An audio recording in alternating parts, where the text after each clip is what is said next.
Here we go, going to Atlanta to see the ENT, and my mom offered to come with me. So it is quite the trip to try to do in one day. So we got a nice hotel room, we're gonna have a nice dinner, and the next day we're gonna wake up, and here we are at the doctor's office. Hi guys, Erin here. I am back from the ear, nose, and throat just in time for Hurricane Milton. It's the morning after. We did really well, just praying for the people that had a harder time with this crazy hurricane. And if you're following my other videos, I was in a desperate attempt to avoid sinus surgery number 5. And back when I was a teenager, I was exposed to toxic molds, Stachybotrys, Aspergillus, and it took me decades to find out why I couldn't get rid of this sinus infection, as well as a host of other problems. So I was doing really well once I found my cause, and that's why I even started Eat, Pray, Get Well. I got COVID in January and then got a beast of an infection I could not get rid of. Flew up to the ear, nose, and throat that I trust. He understands fungal infection as well as bacterial. And he said, "You're the worst I've seen in years. You need sinus surgery number 5. Didn't want to do that. So I hit it really heavy with supplements, did antibiotics. In a nebulizer, I will never do oral for a sinus infection again, and did antifungals. Had a CAT scan right before I saw him, and he said, "You actually don't look bad." I have a little bit of infection, maxillary, nothing in the sphenoid.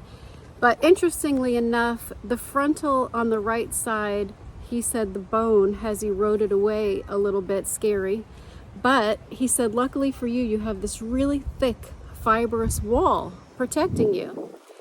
And so I thought, you know what? I've been doing these enzymes like crazy to break down fibrous material like polyps. And I thought I should not be doing that anymore. So I stopped that, but I was doing that for months and it did break down. The polyps have gotten smaller, so that's the good news. He said I'm down to a 50% chance of surgery, and that is because the left frontal is completely blocked. He couldn't get to it, not outside of surgery. So now I'm doing some amphotericin B mixed with some lidocaine, mixed with just a little bit of steroid, and then I hang upside down like a bat a couple times a day to get it to that frontal. The other thing I'm doing, if you watched my last video, I was pretty upset. He wants me to remove the fiberglass in my house. My house does not test bad for mold. What I had to get through my thick head is once you're exposed to very toxic mold, you're allergic, and possibly for life in my case. I have to get it down to 0 mold count, which you would think is not possible, but it can be done. So I was upset at the cost. It was $34,000, probably at the least. But I'm going ahead, I'm going to do it.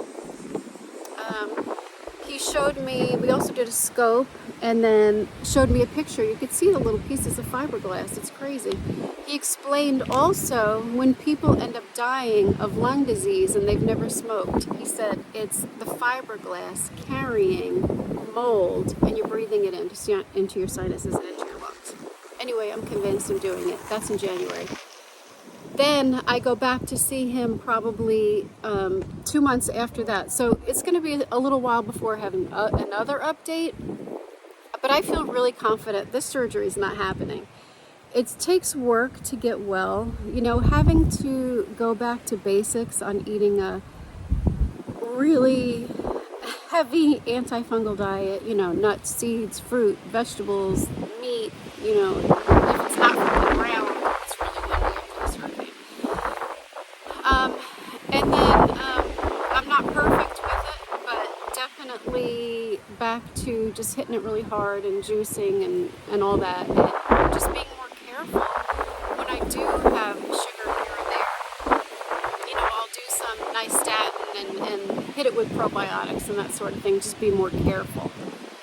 And yeah, so I'm going to update you more, but go back, if you're struggling with this, go back and look at the 3 or 4 videos I created on this topic, because I want to help you too try to avoid surgery if you can.